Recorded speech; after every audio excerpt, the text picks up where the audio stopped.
একসময় যেসব গ্রুপ ইরানের আঞ্চলিক বলয় হিসাবে কাজ করত তারা একে একে দুর্বল হতে থাকে। এই দুর্বলতা ছিল ইসরায়েলের জন্য সোনার সুযোগ, কারণ ইরানের শক্তি যতই বড় হোক না কেন তারা জানতো এখন পাল্টা প্রতিরোধ করতে পারবে না।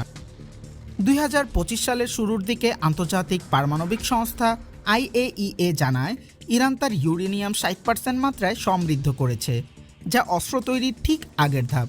এই ঘোষণা পুরো পশ্চিমা বিশ্বকে নাড়িয়ে দেয়। ইসরায়েলের এর আগেও ইরানের পরমাণু বিজ্ঞানীদের টার্গেট করেছে, কিন্তু এবার তারা আর দেরি করেনি। জুনের 13 তারিখ ইসরায়েল চালায় অপারেশন রাইজিং লায়ন, যেখানে তারা ড্রোন, মিসাইল ও সাইবার প্রযুক্তি ব্যবহার করে ইরানের ভেতরে গুরুত্বপূর্ণ স্থাপনায় আঘাত হানে। নিহত হয় শীর্ষ পর্যায়ের সামরিক কর্মকর্তারা, ধ্বংস হয় গবেষণা কেন্দ্র। ইরানের হাতে এখনও আছে ড্রোন, ক্ষেপণাস্ত্র আর আঞ্চলিক প্রভাব।